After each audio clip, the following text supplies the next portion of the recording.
Então, vou pedir licença para apresentar os palestrantes desta noite, acreditando que 99,9% dos presentes já os conhecem, mas por grande merecimento e honra por minha parte estar essa noite. Então, boa noite a todos os presentes, os associados, os convidados, aqui pelo Teams, pelo YouTube, transmissão simultânea.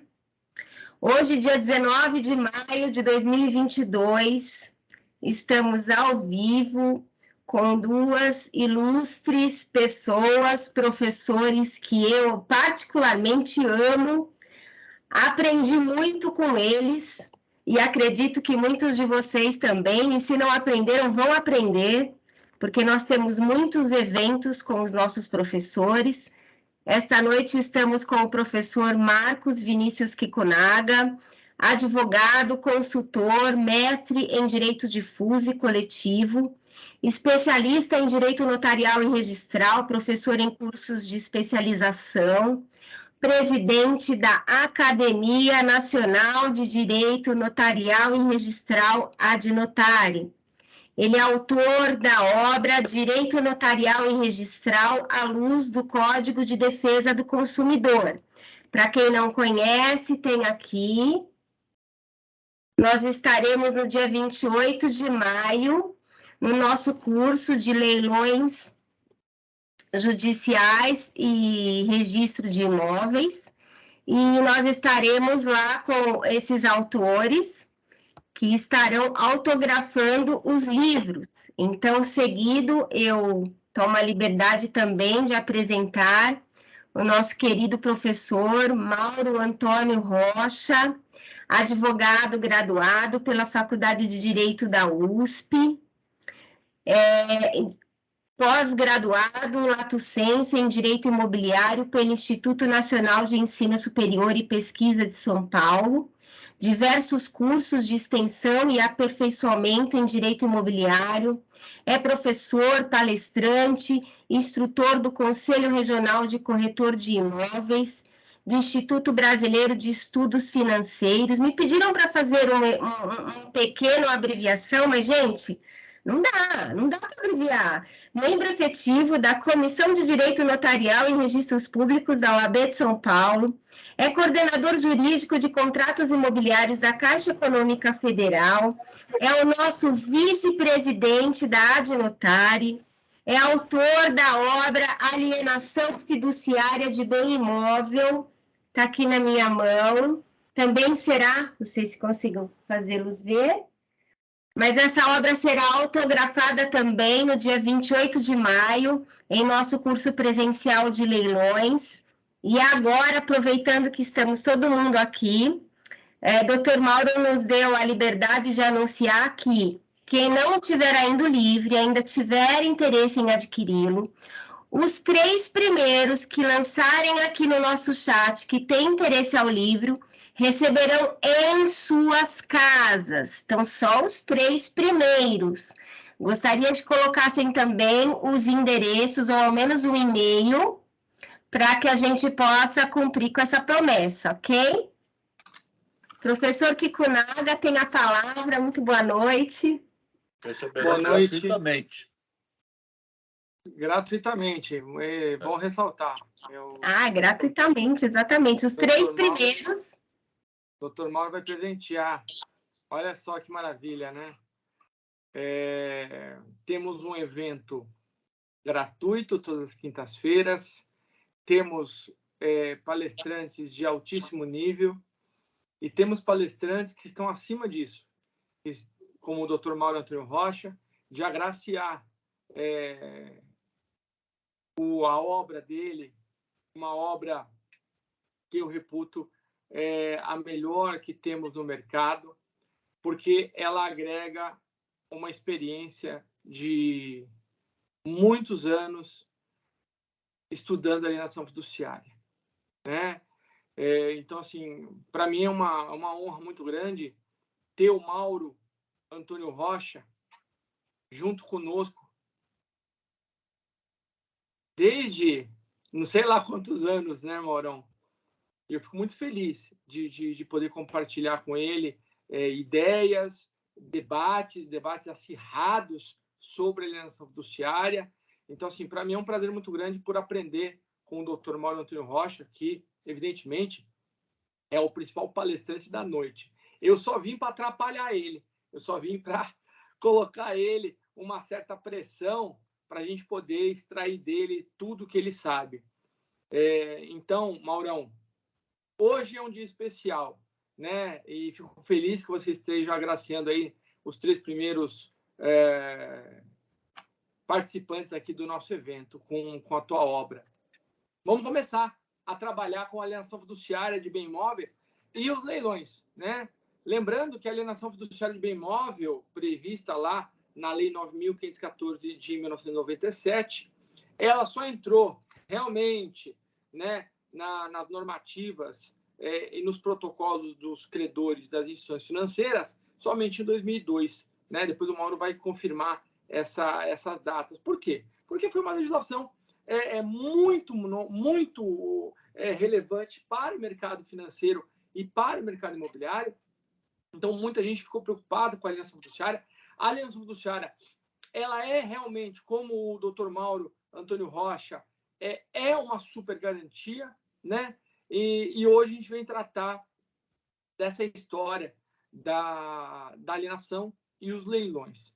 Temos conosco também, doutor Mauro, um recém-chegado na Adnotária, e presto minha homenagem a ele, ao doutor Paulo Mariano, né? Um abraço, doutor Paulo. Ele acabou de chegar, é um advogado especializadíssimo em leilões também. Então, nós temos na Adnotária Jorge Rossato, Jorge Alexandrides, agora o Paulo Mariano, Josué Modesto Passos, pessoas maravilhosas, e fico muito feliz com a presença de todos. Vamos começar o evento transmitindo a palavra ao Dr. Mauro Antônio Rocha, fazendo um lembrete que a alienação fiduciária de bem imóvel teve uma alteração muito relevante com a Lei 13.465 de 2017. Então, quando o Dr. Mauro iniciar a apresentação dos temas, eu quero questioná-lo sobre essas questões de alteração pela Lei 13.465 de 2017 e, eventualmente, aí, um retrocesso social, pensando que a alienação fiduciária ela tem como objetivo também ser um garantidor da moradia, né? Então, evidente que a garantia serve para o credor, mas a garantia também serve ao mutuário, ao adquirente da propriedade, né? A alienação fiduciária foi criada para isso, para vir substituir um sistema financeiro da habitação que trabalhava com a hipoteca.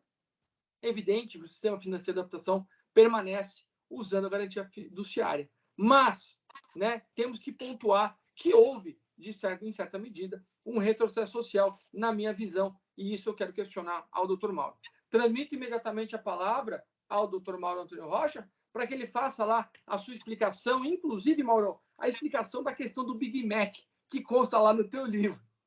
Que história é essa do Big Mac do teu livro aí? Se você puder explicar, a gente agradece. Obrigado. Transmita a palavra. Um abraço. Tá bom. Muito obrigado, Kiko Naga.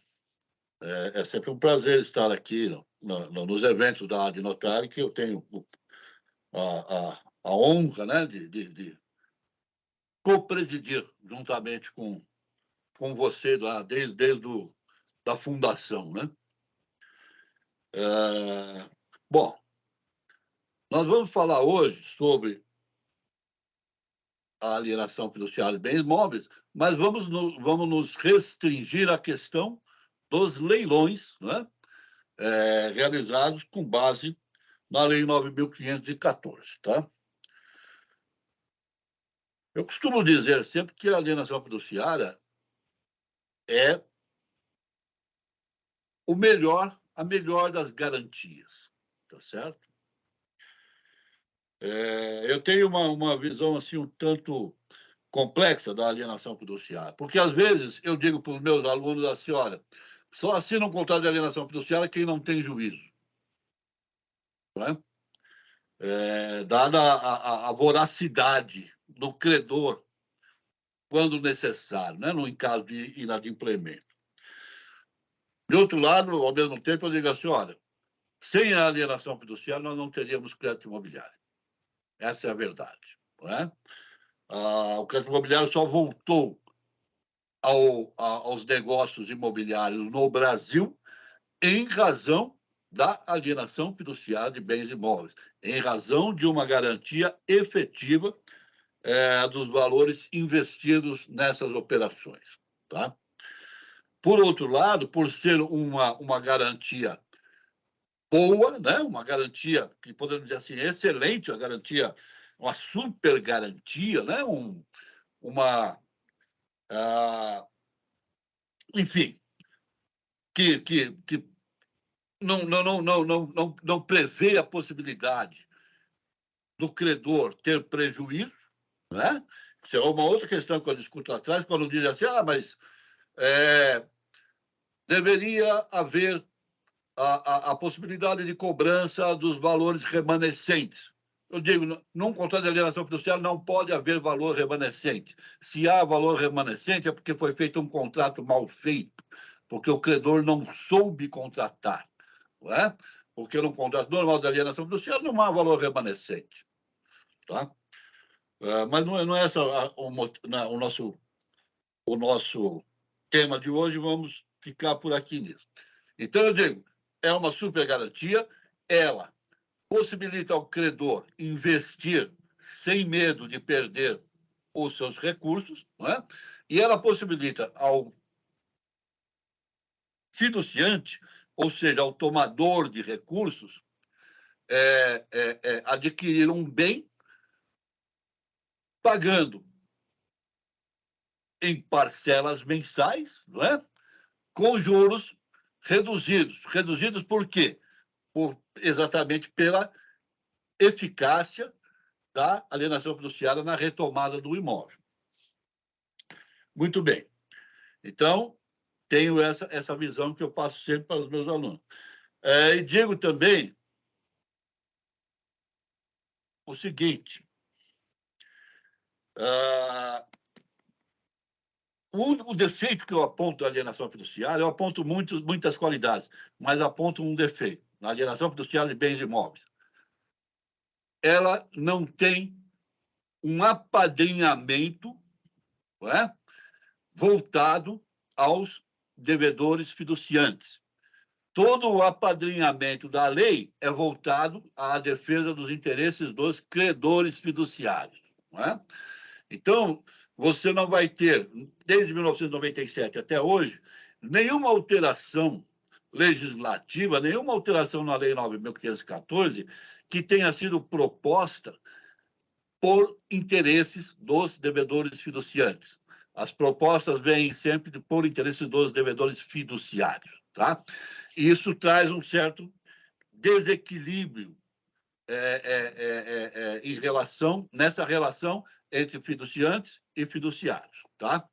Então, sempre que há um problema na lei, o problema é visto sob o ponto de vista do credor e é resolvido sob o ponto de vista do credor em favor do credor, nunca em favor do devedor.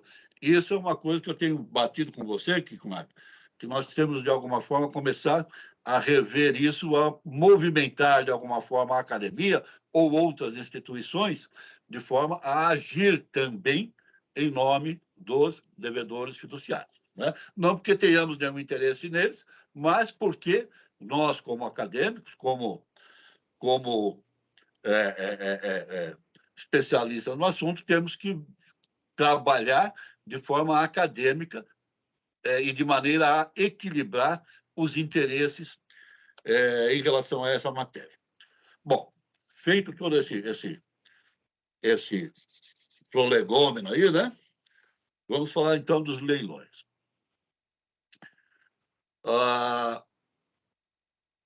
O leilão na alienação fiduciária, ele vai ocorrer quando tudo deu errado. Ok? Nós fizemos lá um contrato de alienação fiduciária, houve o inadimplemento, foi dado ao devedor a possibilidade de purgar a mora, né, e prosseguir com o contrato.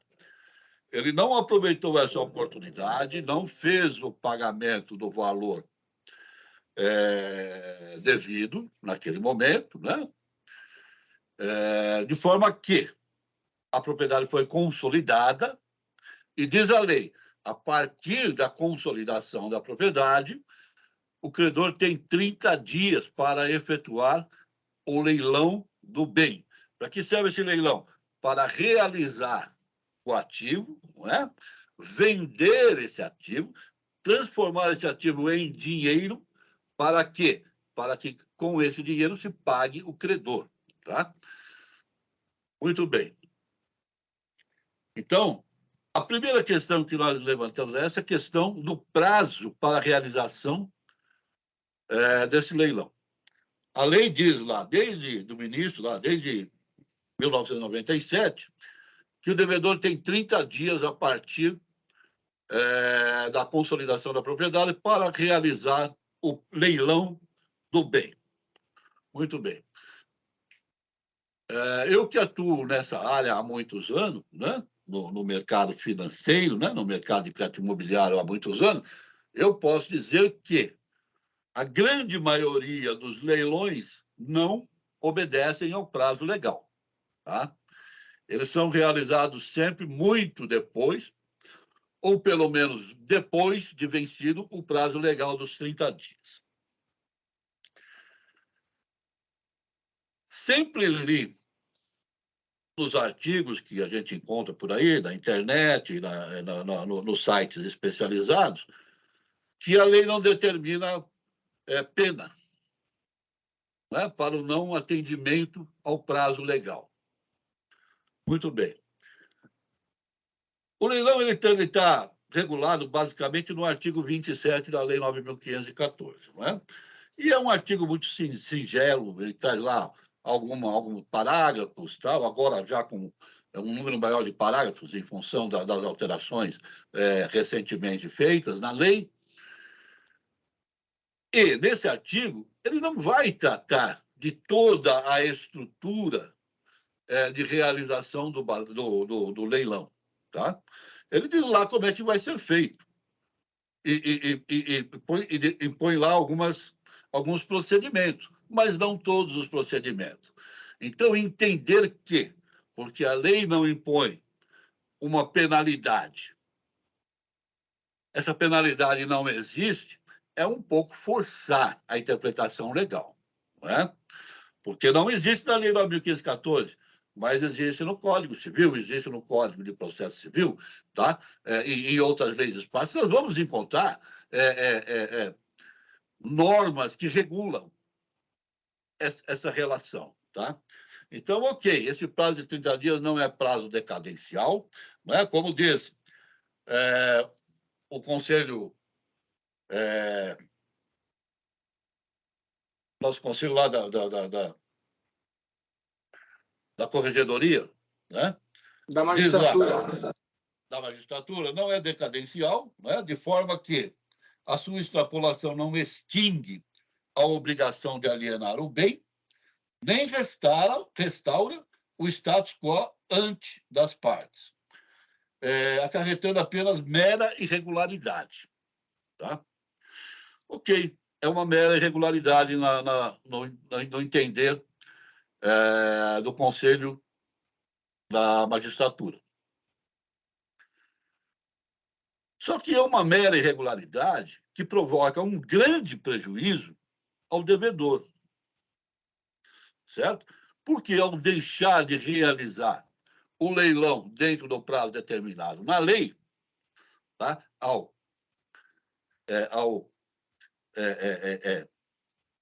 aumentar esse prazo, né? Alargar esse prazo, o credor, ele, sem que você perceba, ele está, de um lado, cobrando do devedor 1% ao mês de taxa de ocupação, certo? Embora ele tenha deixado de realizar o leilão, por não ter realizado, haverá a cobrança de 1% de taxa de ocupação do imóvel pelo credor, tá? Ou pelo menos a imposição dessa cobrança. Outra coisa, o fato de haver a consolidação da propriedade não implica na finalização do contrato principal. Normalmente um contrato de mútuo financeiro, de mútuo em dinheiro, tá? Isso representa o quê? Que durante esse prazo alargado, não é? De descumprimento legal, não, prazo de desobediência do prazo legal, alargado pelo próprio fiduciário, tá? Esse contrato ele estará evoluindo, ou seja, sobre o valor do saldo devedor estarão sendo lançados os encargos financeiros mensais, como se aquele contrato continuasse vigente, tá? Uma vez que, como diz lá o parágrafo 2º do 27, né? No segundo leilão, será aceito o maior lance oferecido, desde que igual ou superior ao valor da dívida, das despesas do prêmio, né?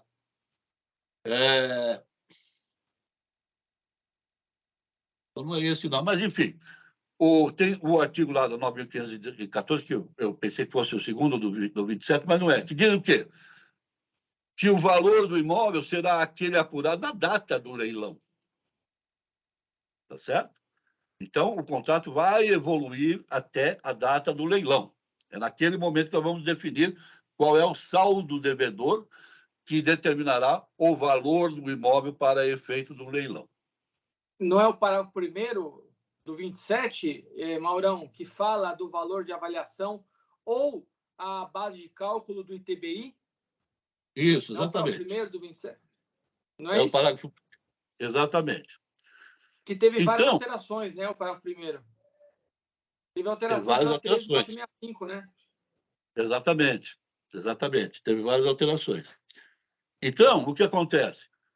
O credor deixa de cumprir o prazo legal, tá? E o devedor fiduciante é quem paga por esse descumprimento, né?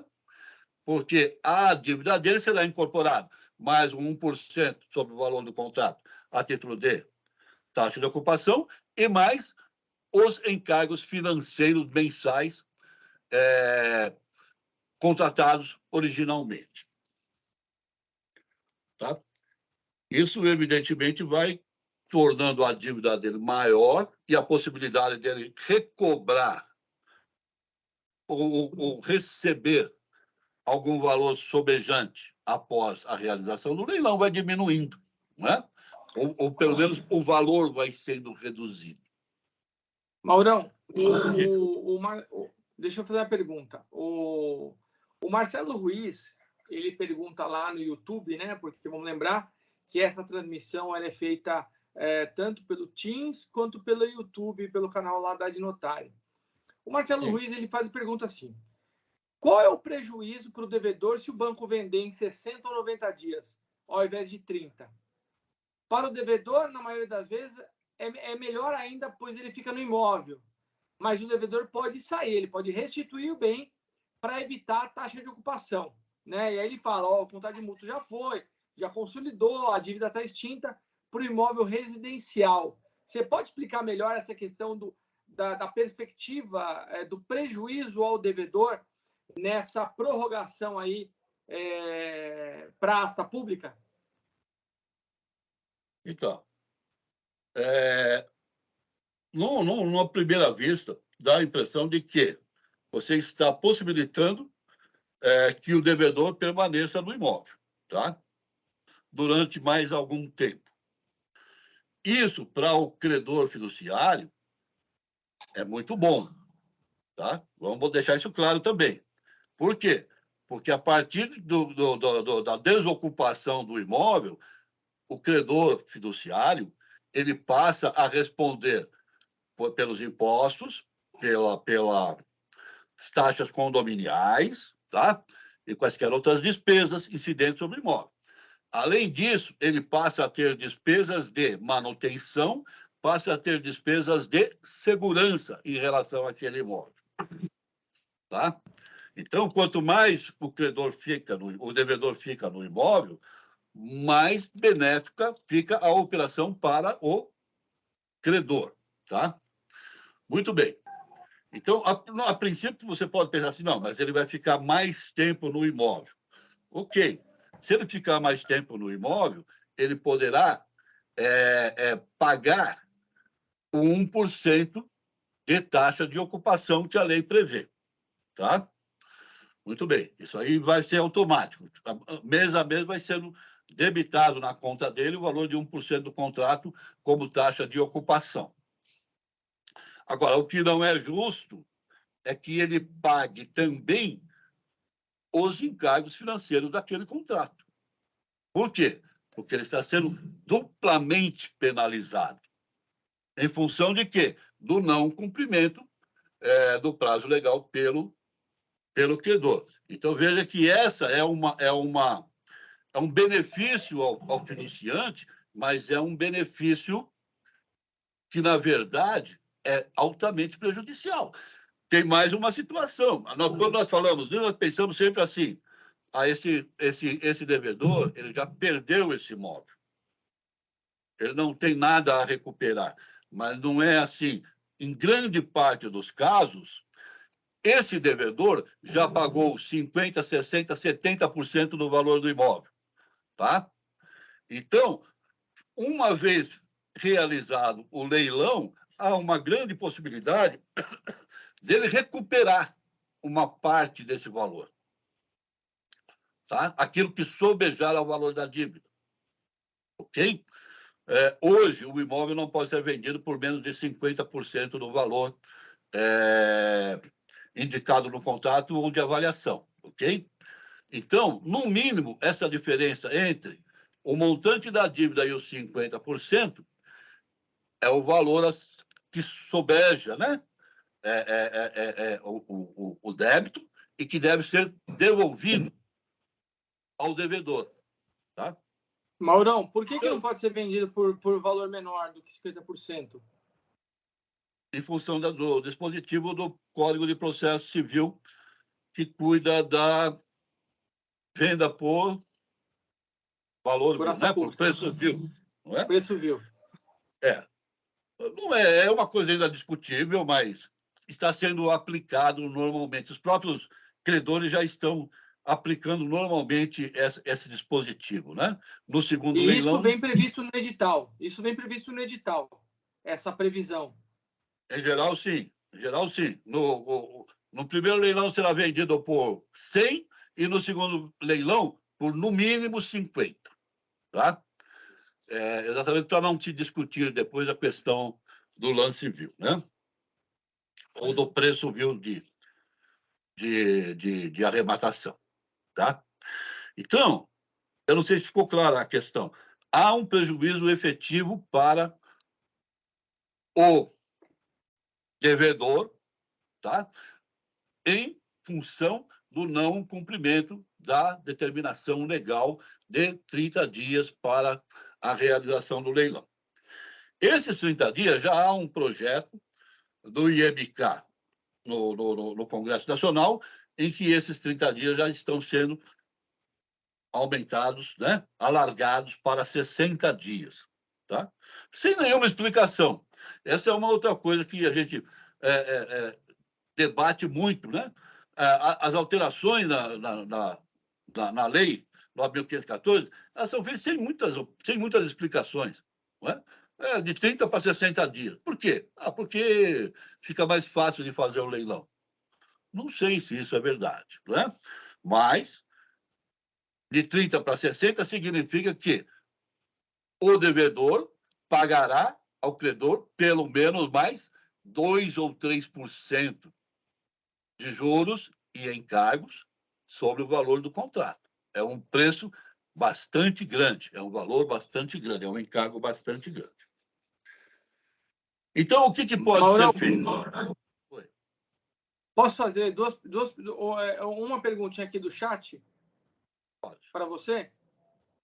O Lucas, ele pergunta o seguinte, os juros da alienação fiduciária, eles também podem ser incluídos no leilão? porque ele pensava que após a consolidação só seria possível a correção do valor do condomínio, ITBI, as custas de cartório e taxa de ocupação. Os juros entram na conta para o leilão, correto? Sim, a apuração do valor da dívida será feita na data do leilão, não é? Já é feito antecipadamente porque há como você fazer esses cálculos futuros, não é? Mas é o valor da dívida na data do leilão, na data da realização do leilão. Sim. Tá? Outra questão aqui interessante é que a doutora Suzy, ela lembra que essa situação em que o credor ele demora a levar para a asta pública, o condomínio edilício, se o imóvel tiver em condomínio edilício, o condomínio fica prejudicado, né? Por quê? Porque enquanto o credor não for emitido na posse, né?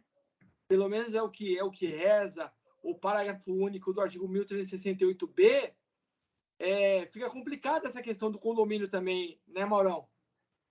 Sim. O condomínio não vai perder esse dinheiro, porque lá, ao final, será pago pelo credor, não é? Tá? Mas ele vai deixar de receber nos momentos certos e todas essas despesas serão carreadas para a conta do devedor, certo? Então, o devedor vai pagar. O devedor paga por tudo. Tudo. Ele não há nenhuma despesa no processo ou no procedimento que seja de responsabilidade do credor. Todas as despesas são de responsabilidade do devedor e vão compor o saldo final, que será liquidado com os recursos produzidos pelo leilão, ok? Tá? Tá bom. Então, e mesmo suspendendo o leilão, a conta continua crescendo da dívida, né? O sujeito suspende o leilão lá numa cautelar, continua correndo o barco. Continua correndo o barco, exatamente. Tá bom? Tá ótimo. Então, o que se pode fazer aí, nesse caso? Lembrar, é uma questão também que é pouco vista, é pouco falada na doutrina, é a seguinte, ó, quando há consolidação da propriedade, há uma inversão de posições, certo? Com a consolidação da propriedade, aquele que era credor passa a ser devedor. E aquele que era devedor passa a ser credor. Não é? Então, o credor fiduciário, vamos chamá-lo de banco, vai, para facilitar. O banco, ao consolidar a propriedade, ele passa a ser devedor do fiduciante. Devedor de quê? Devedor da obrigação de levar a leilão, certo? E devedor da obrigação de devolver o excedente, certo? E o fiduciante passa a ser credor. Credor de quê? Do valor excedente. Tá certo? Então, a realização do leilão é uma obrigação do banco, que ele tem que cumprir dentro do prazo legal estipulado pela lei, certo? Se ele não o fizer, o que nós vamos fazer? Pode o devedor exigir sua realização, inclusive com antecipação de tutela e fixação de multa para o descumprimento, além da imposição de perdas e danos, certo? De acordo com o artigo 536 e 815 do CPC. Tá? Então, se passados 15, 20 dias da consolidação, o banco não fez ainda a publicação da convocação do leilão, é possível ao devedor, né, ingressar com uma ação de antecipação de tutela, pedindo o quê? A realização do leilão e a fixação de multa e imposição de perdas e danos, porque é muito possível que o devedor tenha perdas e danos nesse processo. Ele pode muito bem estar aguardando a restituição do excedente para o pagamento de um novo negócio que está realizando, e isso não vem em função do atraso na realização do leilão, tá? Isso pode gerar multas, pode gerar outras penalidades aí que alguém vai ter que pagar, Tá certo?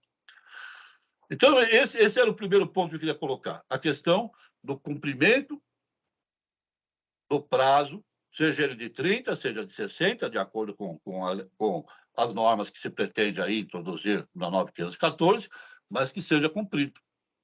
Tá certo? Muito bem. Porque o não cumprimento vai produzir um prejuízo relevante para o devedor. Ele pode até não perceber, tá? O seu advogado pode até não perceber, mas se eles fizerem lá uma planilha com os cálculos, eles verificarão qual foi o prejuízo que tiveram em função desse alargamento de prazo. Ok? Você tem alguma coisa para comentar sobre isso, Dikunaga? Vamos lá, tem umas perguntinhas do chat.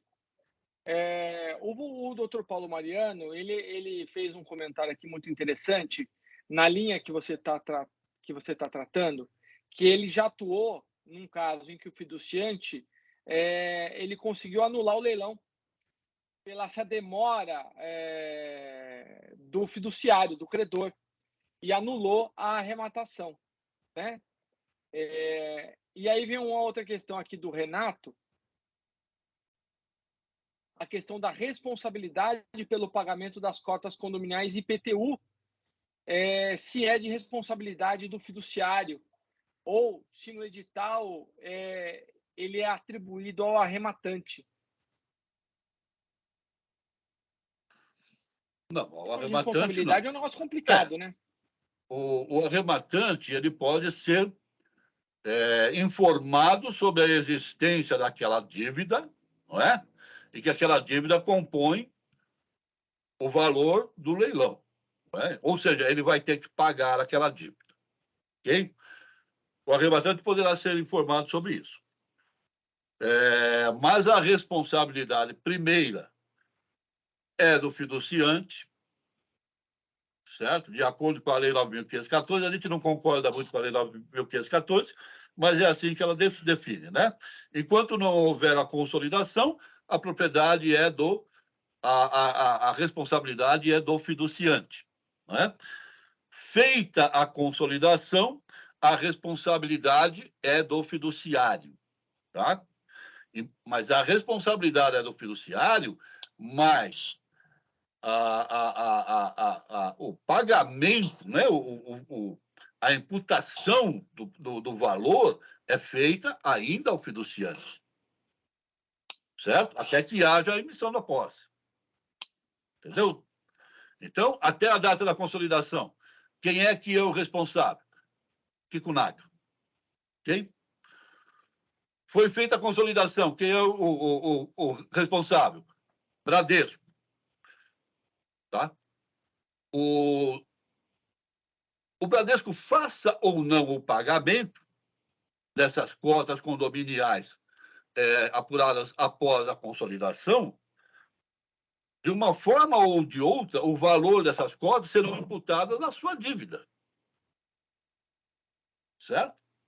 Então, assim você como quem... IPTU. Hã? Inclusive assim IPTU. como IPTU. Exato. IPTU, o condomínio, não é? Todos esses valores serão imputados na sua dívida até a emissão na posse pelo arrematante. Tá certo? Então, é você quem está pagando, é o devedor. Sempre quem paga é o devedor. Ainda que ele já não tenha mais a responsabilidade, porque a responsabilidade, a partir da consolidação, passa a ser do fiduciário, que é o proprietário pleno do imóvel a partir da consolidação.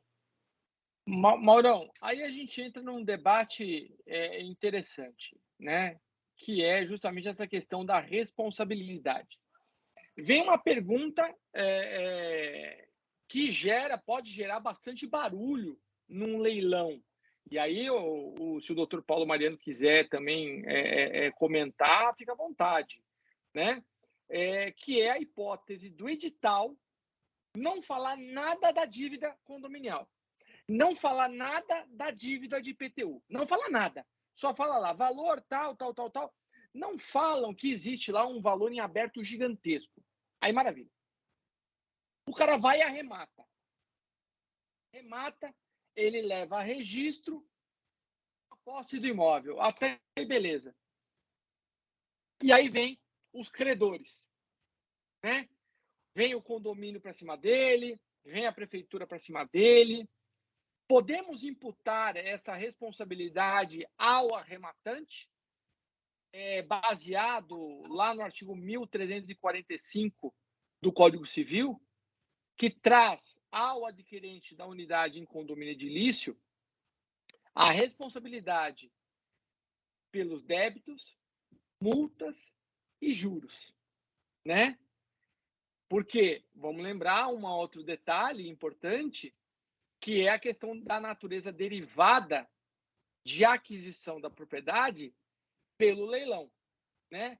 Havia-se um entendimento que a aquisição, a arrematação, ela tinha natureza originária, mas essa natureza originária, ela se vincula apenas a questões tributárias. Então, numa execução fiscal, o valor arrematado vai pagar a dívida tributária, ponto. Então, esse imóvel arrematado, ele vem zerado em relação à dívida. Agora, em eventuais ônus, e aí está previsto lá no artigo 901, se não me engano, parágrafo 2º do CPC, que um dos elementos da carta de arrematação é a indicação de eventuais ônus.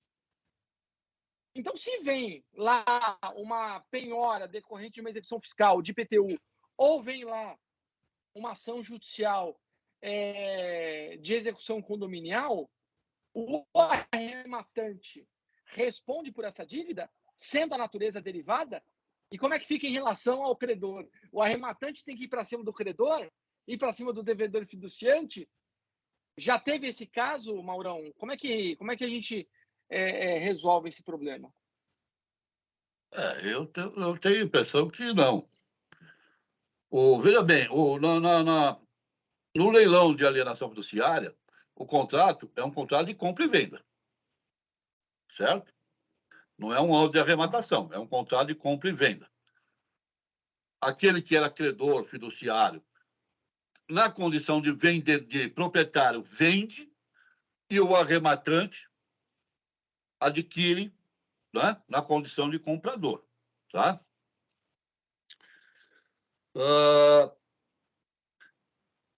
A lei define muito bem o valor da dívida, tá? E quando a lei diz o que é o valor da dívida, a lei diz: a dívida é o valor. Vamos ver até aqui o que diz aqui, ó. Dívida: o saldo devedor da operação da alienação fiduciária na data de leilão, nele incluídos os juros convencionais, as penalidades e os demais encargos contratuais, tá? Muito bem. Nesses encargos contratuais estão incluídos a obrigação de pagamento das cotas condominiais e dos tributos incidentes sobre o imóvel, tá?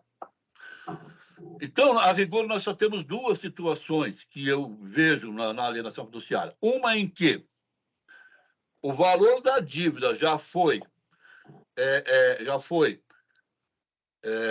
integrado, o valor das cotas da dívida condominial e da dívida tributária já foi integrado ao valor da dívida, tá? Portanto, o valor do imóvel que será oferecido em leilão será o valor da dívida, dívida financeira, mais a dívida condominial, mais a dívida tributária, que compõe o saldo devedor contratual, ok? Essa é uma situação. Nesse caso, feita a arrematação, a quem caberá fazer o pagamento dessas dívidas que ficaram? Ao credor fiduciário, ao vendedor do imóvel, certo? É ele quem terá que fazer o pagamento, sem muita discussão. E uma outra situação onde se define assim: olha, o imóvel será levado a leilão por 100 mil reais, desses 100 mil reais, 80 mil correspondem ao valor da dívida financeira e R$20 mil ao valor da dívida condominial. Tá? Neste caso, o edital está indicando quem é que vai fazer o pagamento dessa dívida. É o arrematante. Tá? É um contrato que tem validade entre as partes, não é? Não leva nenhuma obrigação para o condomínio, tá certo? Mas entre as partes ficou definido que quem vai pagar isso é o arrematante. Tá? Então, eu só conheço essas duas situações. Eu nunca deparei com nenhuma situação onde simplesmente foi feito a arrematação e depois surgiu uma dívida, ninguém sabe quem vai pagar. Tá? A dívida sempre será do credor fiduciário que participou como vendedor. Ô, Maurão, um outro detalhe que eu acho bastante importante a gente trabalhar quando a gente fala de responsabilidade é a seguinte. Recentemente, o STJ ele validou uma arrematação na qual o proprietário não foi incluído no polo passivo da ação de execução, né? O condomínio ingressou com uma ação judicial para cobrar, né? Em nome do compromissário comprador. Esse processo foi, arrematou e foi até o STJ. O STJ validou essa arrematação, dizendo: olha, o compromissário comprador é condômino, né? Por disposição legal do Código Civil. E, independentemente da presença do proprietário, é válida a arrematação por conta da obrigação propter rem, né? Obrigação de natureza híbrida, que significa que ela tem características de direito pessoal e tem características de direito real. Maravilha. Na alienação fiduciária isso não acontece, né? Na alienação fiduciária vem lá previsto no artigo 27, parágrafo 8º, a obrigação do devedor fiduciante dele se encarregar, dele ser responsável pelos encargos do bem. Maravilha. Porém, proprietário do imóvel é o credor. A obrigação propter rem, ela tem uma das características, a sua ambulatoriedade. Não interessa quem é titular. Sendo titular, você assume esse encargo. É por isso que a gente fala de propter rem, decorre da coisa. Então, no momento que o artigo 22 da Lei de Alienação indica que o devedor transfere ao credor a propriedade, essa propriedade denominada propriedade fiduciária, que é uma modalidade de propriedade resolúvel. Okay? O credor é proprietário. O devedor, segundo o artigo 1368b, caput do Código Civil, na qual existe a mão do Dr. Mauro na redação, diga-se de passagem, Dr. Mauro, que criou essa previsão, atribuiu ao devedor fiduciante o direito real sobre coisa alheia de aquisição.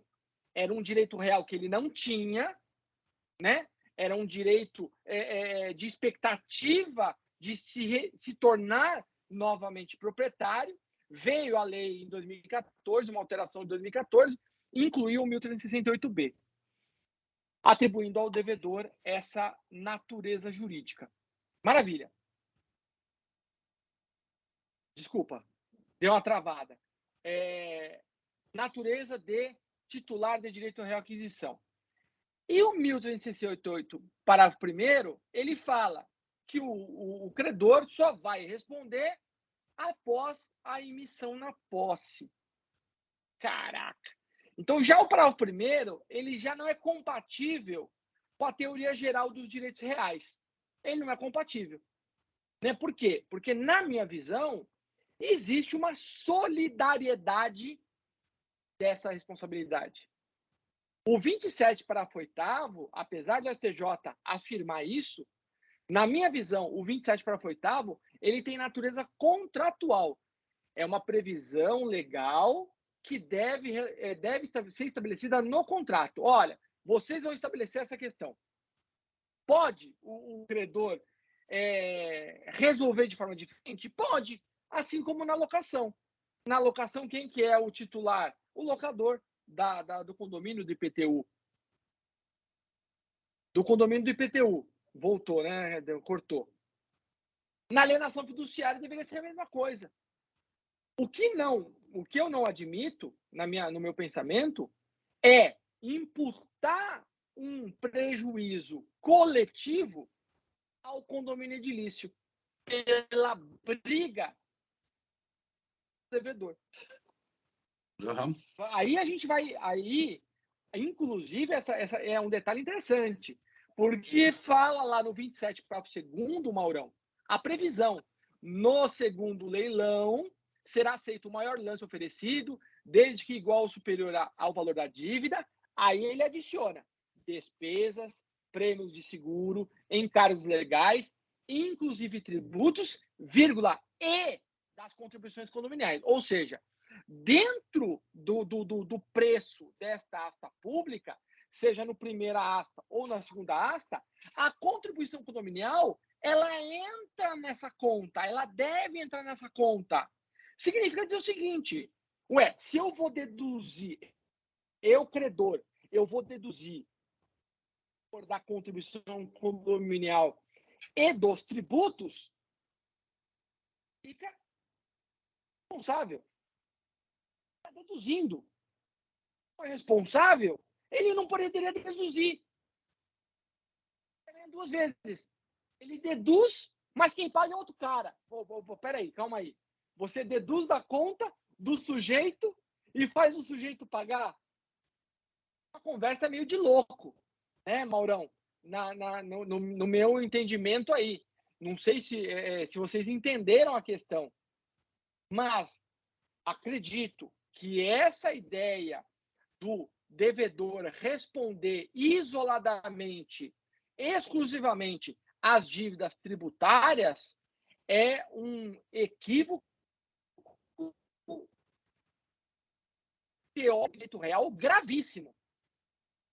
Até corrobora com esse erro, afirmando que o 27, parágrafo 8º, rege a responsabilidade, né? E aí eu devolvo para o Mauro para fazer esse comentário. Nós já discutimos muitas vezes essa questão, né? Eu concordo com você. Eu, no início, não concordava, né? Depois passei a concordar contigo. Realmente, o artigo 27 traz uma norma de direito contratual, certo? De relações contratuais. Tá? Então, as despesas serão responsabilidade do devedor até a data da consolidação. Sim, elas serão imputadas ao devedor até a data da consolidação. A partir da data da consolidação, responde pelas despesas o credor fiduciário, já na condição de proprietário pleno do imóvel, certo? No entanto, apesar de existir uma alteração aí na responsabilidade, de acordo com o 27, essas despesas continuarão sendo imputadas ao devedor. Eu só não concordo com você quando você diz que vai ter um prejuízo coletivo em relação por conta disso. Não há nenhum prejuízo coletivo, não é? Porque aquela dívida que ficou em aberto, que não foi paga pelo devedor fiduciante, será paga pelo credor fiduciário após a consolidação. Ou será transferida para pagamento pelo arrematante.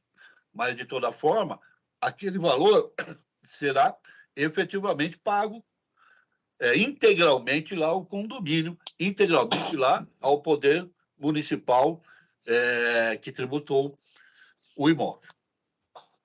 Tá? Então, não há prejuízo coletivo. O que há é efetivamente uma confusão nesse momento, não é? Uma confusão nesse momento. Eu sou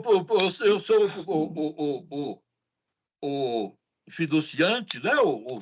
o titular dos direitos reais de aquisição do imóvel, tá? E eu sou o responsável pelo pagamento dos tributos. Ok, enquanto eu estiver pagando, está tudo bem. No momento em que eu deixar de pagar, o condomínio vai cobrar de quem? Se ele for cobrar do credor, o credor vai alegar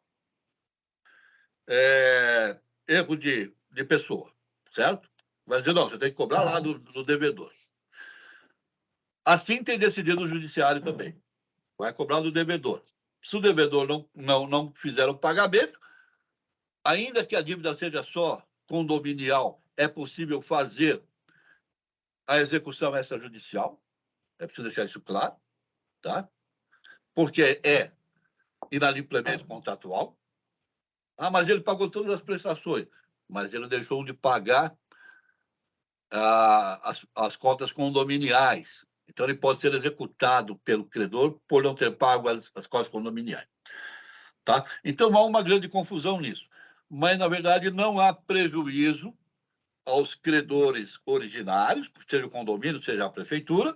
Por quê? Porque quando houver a consolidação da propriedade, essa dívida passa a ser de responsabilidade do credor fiduciário, agora já na condição de proprietário pleno do imóvel. Maurão, na minha visão, o prejuízo é imediato no momento em que o sujeito deve condomínio. No momento que ele não contribui com o condomínio, alguém vai ter que arcar essa diferença.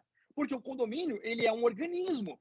Ele precisa das contribuições para subsistir.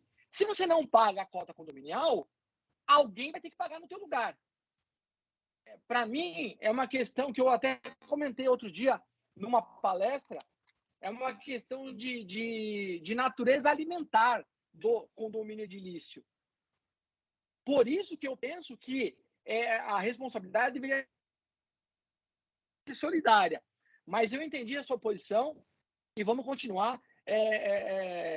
Devolvo a palavra para você continuar os seus comentários, porque vai vir aí, a gente vai abrir para perguntas. Tá.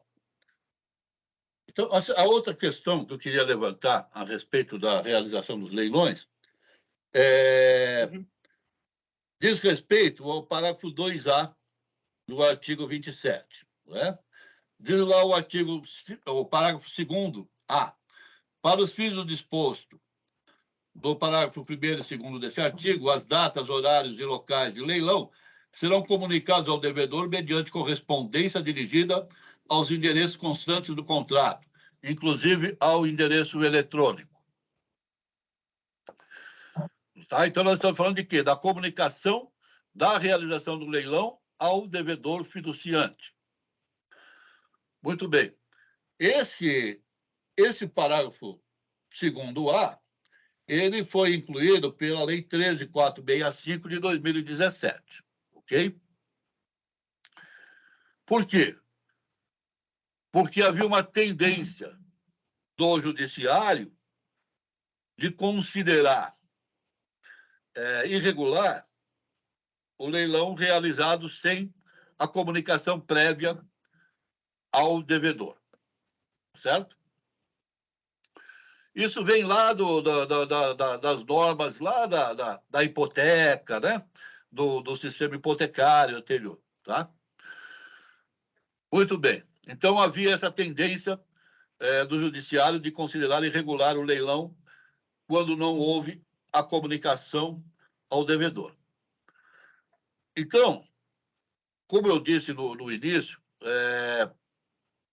as alterações feitas na lei são sempre alterações que visam a resolver os problemas dos credores, não é? E nunca os problemas do instituto, certo?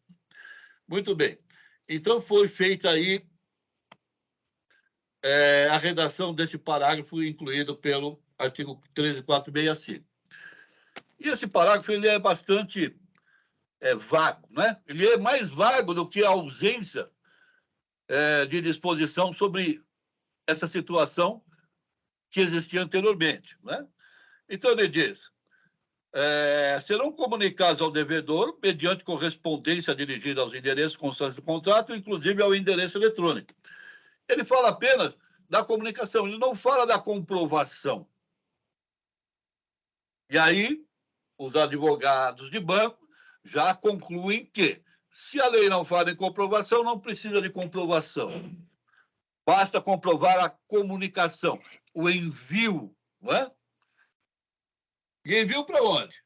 Para os endereços constantes do contrato. Ora, na maioria das vezes, esses endereços já não estão atualizados. Não é? Em muitos dos casos, o devedor não foi intimado nesses endereços, ele não foi localizado nesses endereços. Foi preciso fazer intimação por hora certa, foi preciso fazer intimação por edital, enfim. Por quê? Porque não foi encontrado. Agora, se você manda uma comunicação para esse endereço, onde ele não foi encontrado para ser intimado, é considerado válido. E assim nós já temos algumas decisões nesse sentido. Basta comprovar que foi enviado, foi encaminhado. Inclusive, é o endereço eletrônico. Endereço eletrônico é uma coisa moderna, bonita e tal, mas é uma coisa absolutamente fluida, né? Eu tenho um endereço eletrônico que é o endereço do meu empregador. No momento em que eu deixar de prestar serviços à empresa em que eu trabalho, eu não terei mais esse endereço. Lá onde eu trabalho, no meu empregador, por exemplo, quando eu saio de férias, esse endereço é bloqueado para que não receba e nem emita nenhum tipo de mensagem. Tá? Se esse endereço é um endereço contratado junto a um servidor de mercado, tá?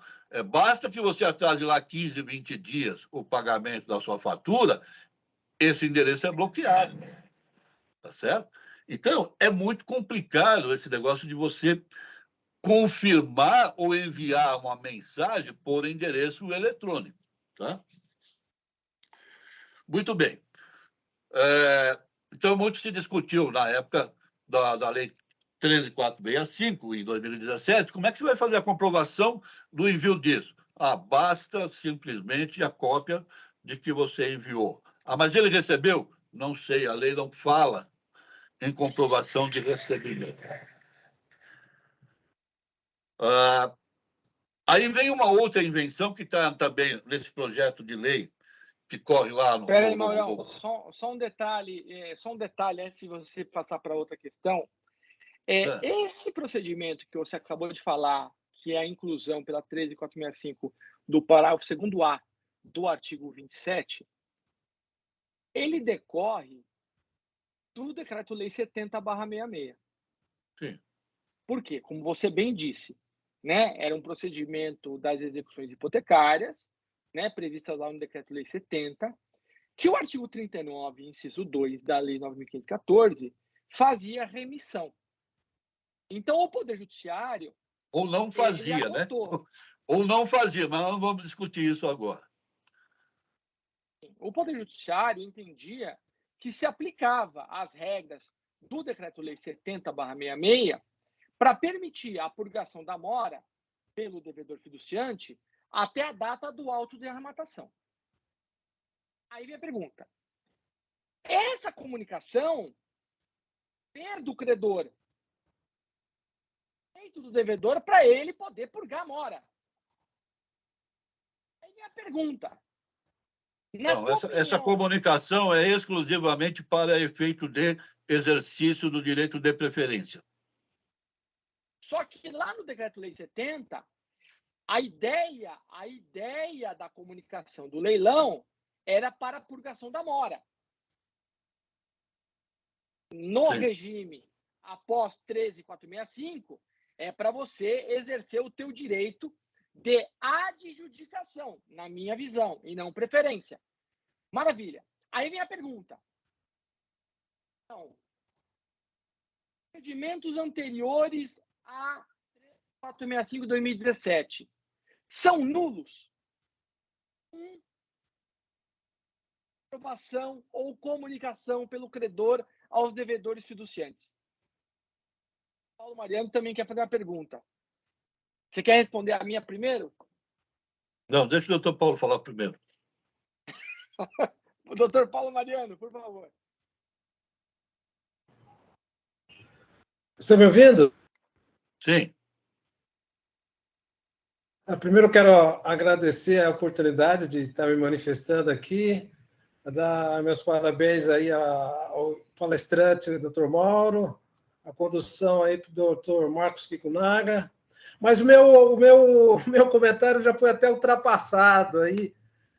Eu queria falar sobre alienação judiciária, em caso de arrematação, hoje, a responsabilidade ou não do arrematante no caso do crédito que o fiduciário tinha com que o fiduciante tinha com o fiduciário. Eu tenho pego alguns casos onde o arrematante não tem essa responsabilidade quando houve a penhora do imóvel e não a penhora sobre os direitos sobre o imóvel. Quando houve lá a discussão que é uma obrigação próprio terreno e é feita a penhora do imóvel e não sobre os direitos sobre o imóvel, havendo a arrematação do imóvel, aí o arrematante não tem responsabilidade pelo débito, junto ao credor fiduciário. Aí consegue dar baixa na alienação fiduciária, com analogia até o disposto do artigo, acho que salvo engano, acho que é 1400 do Código Civil, que extingue-se a hipoteca com a arrematação. Então, você também consegue extinguir a alienação fiduciária com base nesse dispositivo. Mas era só essa ponderação aí, só essa colocação.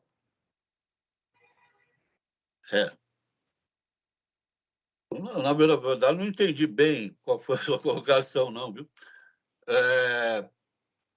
Você fala na penhora do imóvel e não dos direitos reais de aquisição, é isso? Correto. Por dívida de quem? Por dívida de condomínio, Aí é dívida de condomínio, não do... Está sendo executado ali a dívida de condomínio, não do...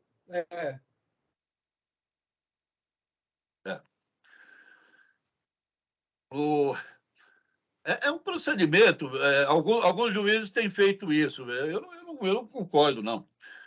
Eu acho que se a dívida é do devedor, a penhora tem que ser dos direitos reais de aquisição. Não tem como fazer a penhora do imóvel, que nem pertence ao devedor, não é? E levar a leilão, teria que fazer do direito real de aquisição.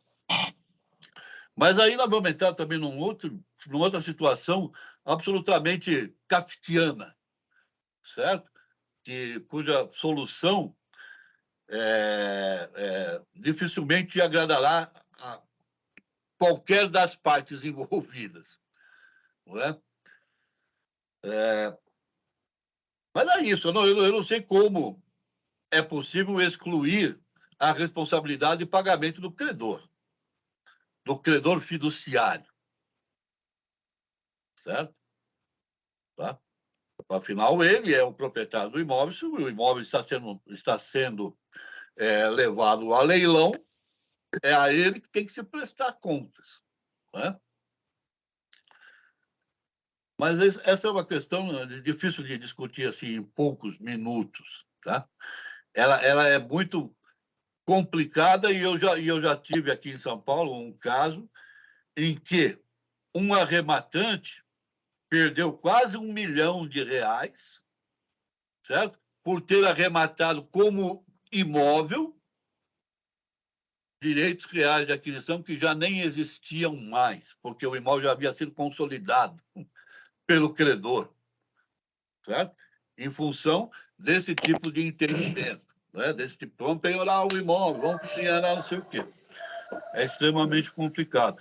Eu espero que a gente tenha a oportunidade, numa outra exposição, de debater essa questão, porque acho que essa questão é muito importante, a questão de definir exatamente o que é o direito real de aquisição, o que é o direito de propriedade fiduciária, quem é o titular do quê, em que momento... Nesse caso, houve esse debate antes de ir o bem a leilão sobre isso.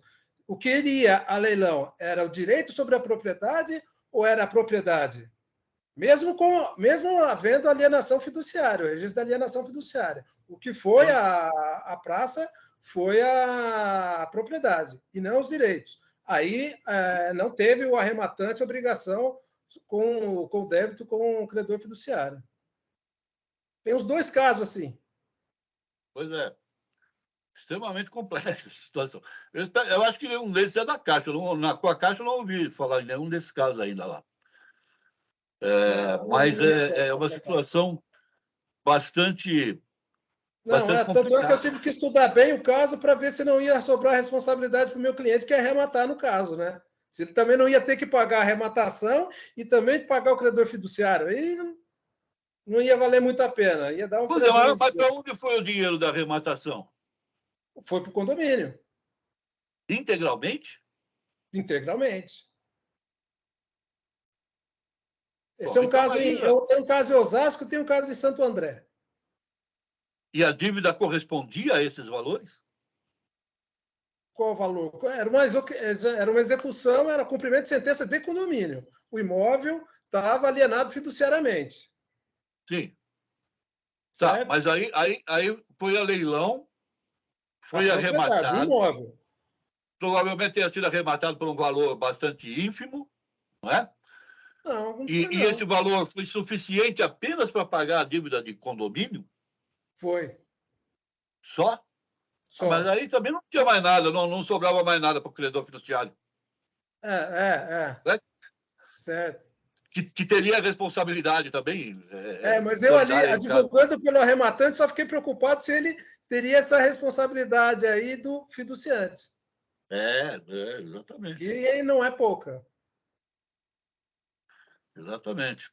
É uma situação que a gente precisa analisar com muito cuidado na hora de dar o atendimento ao cliente, né? Para ver que realmente está indo a leilão, se é os direitos ou se é a propriedade. Porque se fosse os direitos, ele ia ter que arcar com o débito do fiduciante aí. Sim, É o meu modo de entender, né? sim. O que se discute é o seguinte: aquele que arremata os direitos reais de aquisição, ele é parte do contrato principal automaticamente. Tem alguns registradores que entendem isso. Arrematou o direito real de aquisição, você passa a ser automaticamente devedor do contrato principal. Sim, sim. Não é? Eu não entendo isso. Eu entendo que você arrematou o direito real de aquisição, você é titular do direito real de aquisição. O devedor do contrato principal continua sendo aquele devedor originário. Certo? Ou seja, você passa a ter 3 interessados naquela operação, 3 interessados naqueles direitos. Tá? E esse meu entendimento, ele tem sido adotado no Tribunal de Justiça de São Paulo. Certo? Então, houve a arrebatação de direitos reais de aquisição, aquele é titular dos direitos reais de aquisição. Ele vai ter que esperar sentadinho ali, ó, até chegar o momento dele exercer esses direitos. Qual é o momento de exercício desse direito? No final do contrato, quando extinta a dívida, ou, no caso de leilão, sobre o valor que sobejar o valor da dívida. Certo? Então, ele é um terceiro que está aguardando lá uma situação. Eu recebo todo dia publicação de sentenças citando esse meu entendimento, não é? Olha, é assim que funciona. Eu tenho considerado isso como válido em todas as operações nas quais eu atuo. Tá? Agora, num caso, como você falou aí, o imóvel foi alienado e com o dinheiro da alienação em leilão, o dinheiro foi suficiente para pagar a dívida condominial, então o credor fiduciário também não tinha mais nada ali. Não tinha mais nada a receber. Zerou Acabou tudo. chupando o dedo ali. Zerou tudo, exatamente. Kiko Naga, voltando à sua E a minha pergunta. pergunta? E minha pergunta? Você tinha feito uma pergunta que ficou pendente. Ficou pendente. Então Minha ela vai ficar pergunta. pendente. Vamos em frente. Eu Vai, não lembro mais. Minha pergunta, nos procedimentos antigos, que não foi notificado o devedor fiduciante, todos são nulos por conta dessa ausência de notificação do devedor fiduciante para purgar a mora até a data do auto de arrematação? Depende. Me parece que não, porque não havia determinação, não havia dispositivo legal que obrigasse a fazer essa comunicação. Aí você diz assim, mas o artigo 39 diz que se aplica. No meu modo de entender e no modo de entender de 60% dos que estudam a lei, o artigo 39 dizia que não se aplica. Né? 40% entende que o artigo dizia se aplica. Tá? Para evitar essa discussão, houve essa alteração na lei. E na própria lei aqui, 13.465, que alterou o artigo 2º-A, que incluiu o artigo 2º-A, também trouxe um dispositivo esclarecendo essa questão da aplicação ou não do DL 70. Ok? Tá? Afastando de vez a interpretação de que o DL 70 era aplicável na alienação fiduciária. Mas como é que não aplica se o 39.2 antigo estava assim?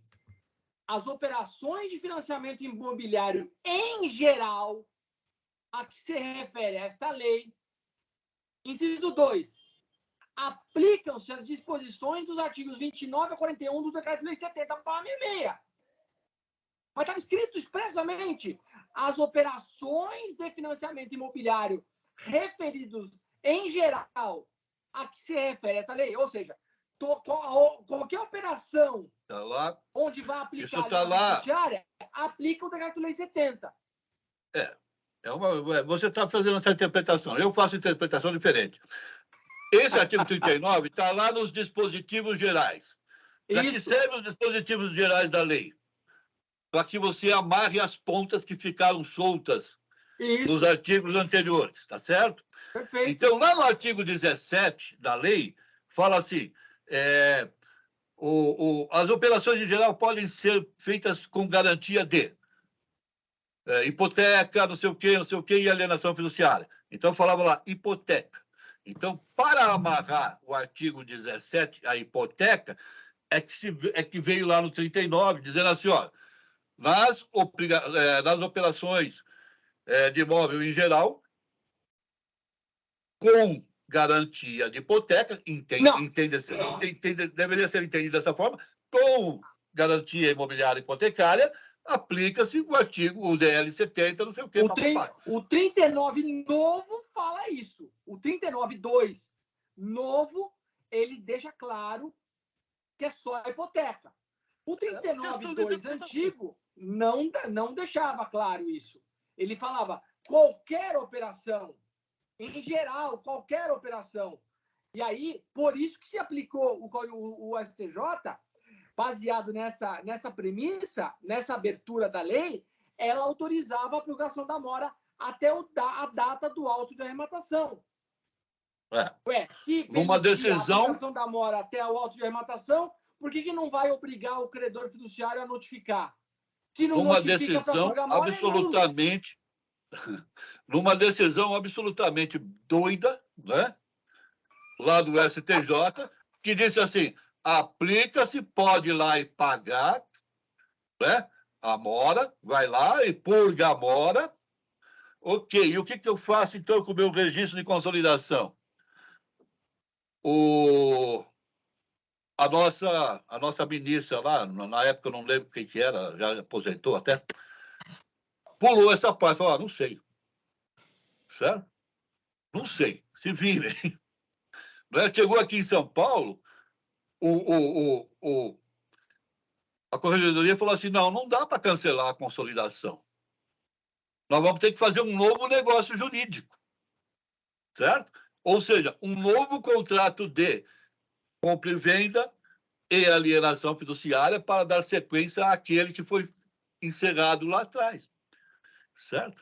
Então, isso trouxe uma situação bastante complicada para o sistema, que foi resolvida de uma forma não tão eficaz por essas alterações aqui do 13465. Tá certo? Agora, cara, não sei, de repente você pode, se ainda der tempo, se já não decaiu isso aí, iniciar um procedimento de pedir uma nulidade no leilão por falta de comunicação. Ah, mas a lei não pedia. Não pedia, não. O decreto-lei 70 pedia. Certo? E para aqueles que foram ao judiciário, em muitos casos, o judiciário disse sim. Né? Aplica-se sim. Tá? Maurão, estamos chegando no final das contas aqui. Você quer fazer uma finalização aí? Vamos abrir para perguntas rápidas aqui. Vamos abrir. Vamos abrir pergunta rápida. Quem quer fazer pergunta rápida aqui, por favor, levanta a mão ou já abre o áudio e já faça a pergunta, por favor. Alguém que queira fazer a pergunta para o Dr. Mauro? Vamos lá, Dr. Manuel, doutora Tabata, Dr. Paulo Mariano, novo associado da Adnotari, Dr. Jordan, Dr. Lucas. Vamos lá, queridos, rapidinho. Ó, o Lucas levantou a mão. Opa, coisa boa. Levanta a mão, Lucas, vai. Abre o áudio aí, querido. Abre a vídeo também para a gente ver. Tudo bem, doutor Marcos? Mauro, tudo bem, querido? Tudo bem? Tudo bem, Lucas. Primeiramente, só parabenizar aí a exposição, excelente, né? O que eu queria saber é, se o edital for falho e não compor, por exemplo, a dívida condominial e outras dívidas, enfim, como é que fica essa questão? O imóvel, por exemplo, não foi arrematado, foi para o segundo leilão, não foi arrematado, leilão negativo, em tese estaria quitada a dívida do devedor, porém a gente não constou isso no edital. Posso cobrar ainda do devedor fiduciante? Não, você é quem? Você é o condomínio? Eu sou a construtora. Você é a construtora? Isso. Eu tenho um contrato de alienação fiduciária vigente, aí consolidei a propriedade, aliás, intimei para purgação da mora, consolidei a propriedade, primeiro leilão negativo, segundo leilão negativo, só que eu não constei a dívida condominial e outras coisas no edital, né? Outros encargos no edital. Eu posso cobrar depois isso do devedor fiduciante? Não pode. Não pode.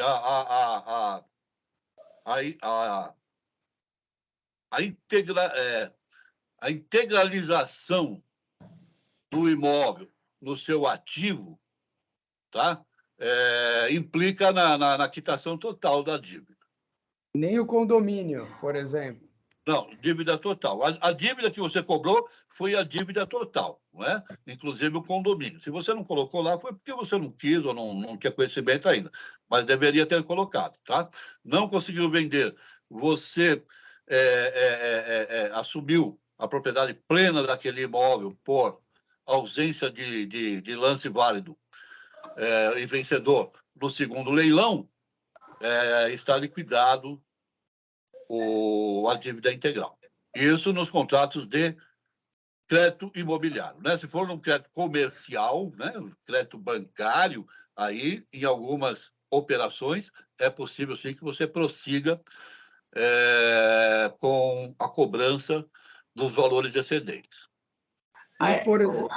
Lucas, deixa eu só fazer um adendo aqui ao que o Mauro comentou.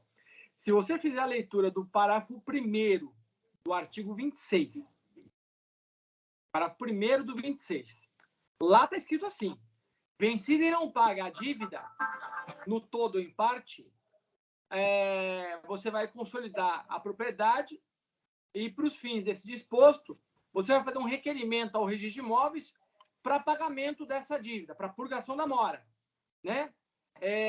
Da prestação vencida, as que vencerem até a data do pagamento, os juros convencionais, as penalidades e os demais encargos contratuais. Os encargos legais, vírgula, inclusive tributos, vírgula, as contribuições condominiais imputáveis ao imóvel, além das despesas de cobrança de intimação. Então, o 26 para o primeiro, ele já faz um pacotão. Ó, a hora que você entrar para notificar o cara, você já tem que trazer um requerimento com tudo isso detalhado. Aí você vem na tua pergunta. Não detalhei, esqueci. Aí, meu caro, é uma pergunta muito interessante, porque o 26 para o primeiro, no meu entendimento, ele é norma cogente. Inclusive, o registrador de imóveis, quando ele receber o teu pedido, ele deveria negar. De plano. Lucas, você esqueceu aqui de incluir aqui as contribuições condominiais, tendo em dúvida que a unidade ela é de uma unidade autônoma condominial. Você não colocou aqui as despesas de cobrança e intimação, que eu vou colocar no pacote, que isso aí é o oficial que vai declarar o valor. Mas o registrador não sabe, e o registrador não pode se manifestar sobre o valor que está sendo cobrado. Então, Tá? Não cabe ao oficial verificar o valor que está sendo cobrado. A única coisa que ele pode fazer é não aceitar que sejam incluídos dívidas não vencidas. ok, mas Maurão, Vencimento antecipado. o Lucas esqueceu da contribuição condominial. O registrador de imóveis, ele não tem que avisar o Lucas, falar, ô, Lucas... Mas ele não sabe, o registrador não sabe. Como é que ele vai saber se foi pago ou não o condomínio? Ele não tem. Dá licença. Mas quem tem que saber é o credor, o Lucas. O Lucas tem que saber. Por isso que ele tem que Hoje saber, até, hoje até o cartório de registro de notas, ele dá um sumário dos documentos indispensáveis para instruir a carta de arrematação. E ele não exige a CND do condomínio. Mas você entendeu, Lucas? Ou seja, comeu bola, não colocou no edital, está quitado. E dando uma olhada no parágrafo 8º do 27, não daria para sair por aí e cobrar? Então. Não, mas peraí, viu, Lucas? Peraí, tem um detalhe. Você não cobrou lá na intimação, ok? Esqueceu de colocar esse valor nos valores a serem purgados, ok? Sim. Uhum. Muito bem. Ele pagou, ele foi lá e fez a purgação da mora. Ele purgou aquilo que foi cobrado. O que não foi cobrado, ele não purgou. Tá certo? Aquela dívida permanece e pode ser cobrada. Ele não fez a purgação da mora. Aí você vai para a consolidação e o leilão. Certo. Aí você tem uma segunda chance, que é, na data do leilão, você apurar o valor devido integralmente. Tá? Aí você tem a segunda chance de incluir esse valor. Agora, se na data do leilão você também esquece desse valor, aí, cara, não tem o que fazer. Aí aquele abraço. Até porque você deduz esse valor da dívida, né? Lá, quando você vai imputar no leilão, você tem que imputar todos os valores de débitos Procter Ham, de IPTU e condomínio. Sim, claro. Então, quando vem o insucesso do segundo leilão, vem a quitação integral. A quitação integral é liberar o cara completamente. Completamente. E você assume esse passivo. Esse passivo que você deveria ter deduzido, você não deduziu, agora o problema é teu. Nem uma eventual taxa de ocupação que eu não cobrei também, vai embora. Também vai embora. Tá. E se, por Também exemplo, a minha preocupação, assim, que eu vejo que às vezes alguns editais, eles se resumem ao valor da dívida do imóvel, muitas vezes não mencionam as despesas condominiais, enfim, e isso gera uma insegurança, de alguma maneira. Se, por exemplo, vamos pensar diferente, ocorreu a arrematação, tá? Teve o primeiro leilão, foi negativo, o segundo leilão pelo valor da dívida, e ocorre a arrematação. Só que o valor da dívida não atualizaram por algum motivo. tá? Não atualizaram. Vamos supor que o valor da dívida é, sei lá, 700 mil, só que foi para o segundo leilão por 400, porque não atualizaram. Falha de alguém comeu bola nisso daí. Aí, veja, arremataram por 500, né? Foi por 400, arremataram por 500, tem 100 aí, né? Em tese, esse 100 deveria devolver, que é o valor que vai sobejar, deveria devolver para o devedor fiduciante. Só que, na verdade, o débito do cara é de 700 mil.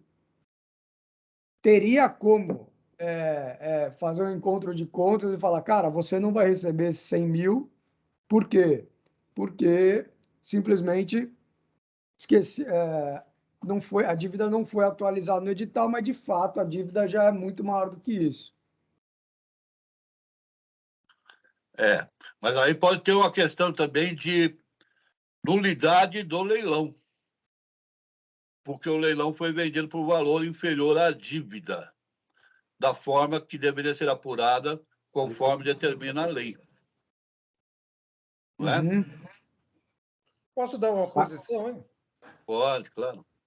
Antigamente, quando os processos eram físicos, o processo da arrematação demorava muito mais. Então, às vezes ele demorava mais de 1 ano, até 2 anos. Então, quando no final o condomínio ia levantar o débito, já não era mais aquele que estava no edital. Então, é considerável, é previsível para o patrono aí que falou, ó, lá na frente vai ser, se seu débito cobrir até lá, tudo bem. Se o valor do preço da sua arrematação cobrir até lá, tudo bem. Senão vai ter uma diferença, você vai ter que pagar. Naquela época sempre foi assim. Hoje, pelo fato de ser mais célere, nem chega a ter esse problema, mas antes se resolvia assim, pagava também. O problema faz um... a discussão só surgiu porque num caso particular que eu vi, o que aconteceu foi o seguinte, teve uma suspensão do leilão por determinação judicial, então passou-se muito tempo, né, para ter a continuidade desse leilão.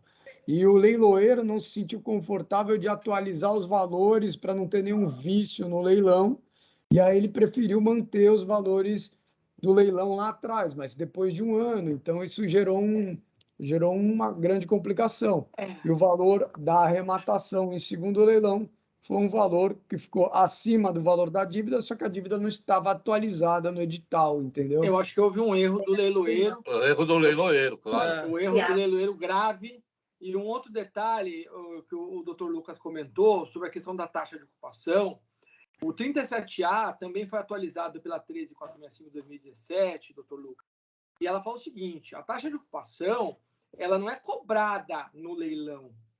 A taxa de ocupação é até a emissão na posse. Significa dizer que o devedor fiduciante ele deveria restituir o imóvel porque a posse direta que ele tem ela se torna precária com o inadimplemento. Com a consolidação, qual que é a obrigação do devedor fiduciante? Restituir o imóvel. E ele não restitui.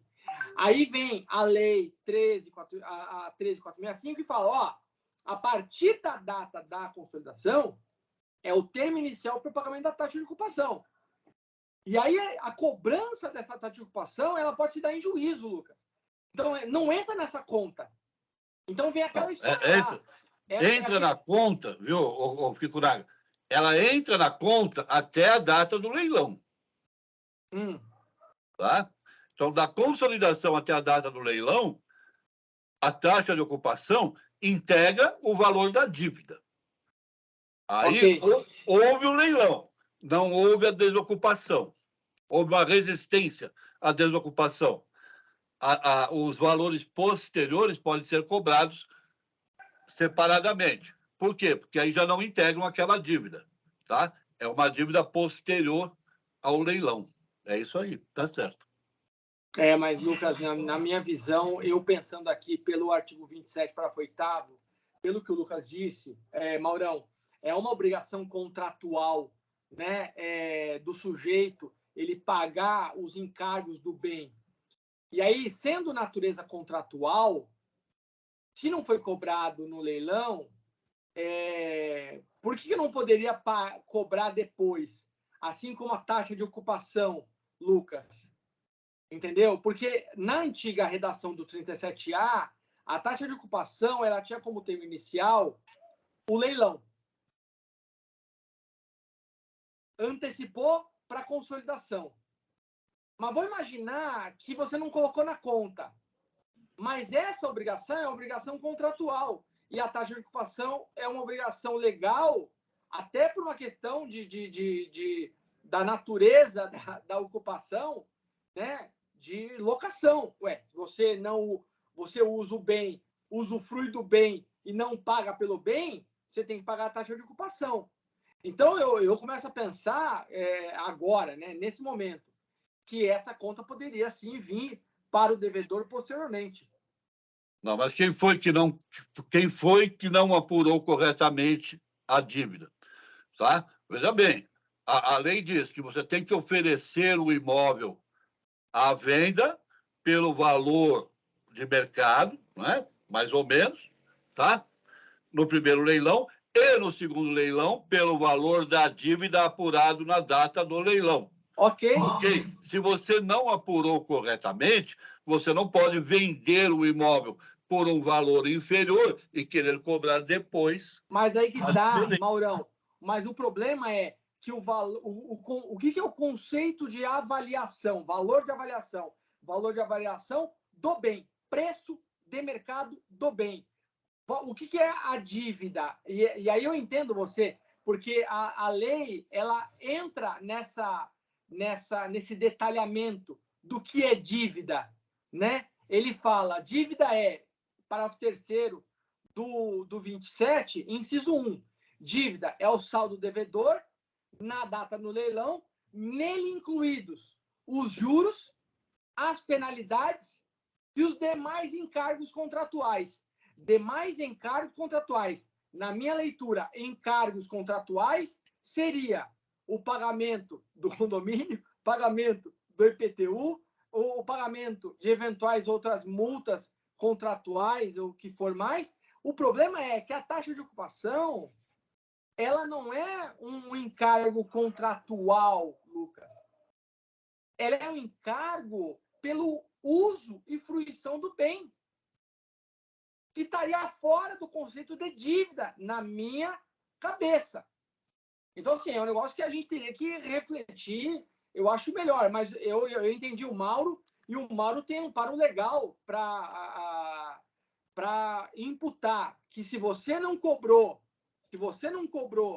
condomínio IPTU do cara, você se lascou porque está dentro do conceito de dívida do parágrafo 3º, inciso 1 do 27. Agora, a taxa de ocupação, eu tenho lá minhas dúvidas, você não pode cobrar depois. Boa essa pergunta. Essa pergunta do Lucas foi de arrebentar o caboclo. Né? O ideal é o seguinte, apure o valor da dívida corretamente na data do leilão e cobre. Pronto. Ok.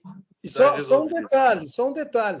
Se a gente colocar ainda no leilão judicial, onde é possível o pagamento de 30% e depois o resto parcelado em 25 vezes, quando chegar lá nas 25 vezes, esse débito aqui já subiu. Exato. E o preço que você fez a proposta lá para pagar já não vai cobrir mais. Verdade. Só para a gente terminar, o Manuel, eu tinha levantado a mão e a gente ignorou ele. Desculpa, doutor Manuel.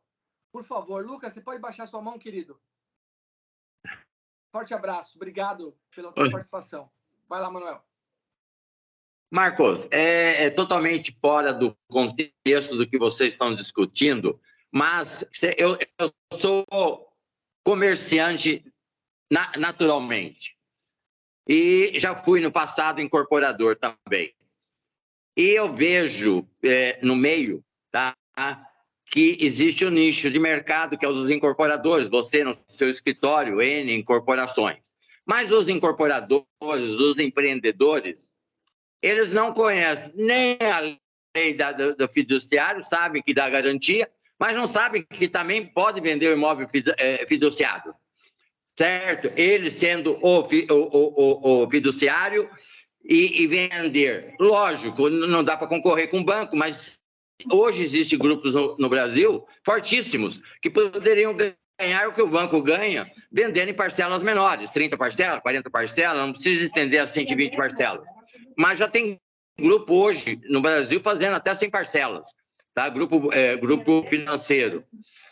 Tá? Então, eu vejo o seguinte, é um nicho de mercado para nós advogados, né? Fazer a publicidade de que tanto incorporador como construtor, ou uma pessoa, um cidadão, uma pessoa física comum, pode vender pelo sistema fiduciário. E muitos colegas nem sabem disso, acham que é só banco, só sistema financeiro. E quando que qualquer um de nós podemos fazer isso, né? É lógico que depois, se der problema, vai enfrentar tudo isso que estão discutindo aí, né? Eu já fiz para incorporadora contratos onde adotamos o sistema fiduciário, tá? Mas eu só queria levantar a mão nesse sentido. Existe um mercado paralelo junto aos advogados, em não trabalhar para banco, porque esses bancos têm equipes enormes, né?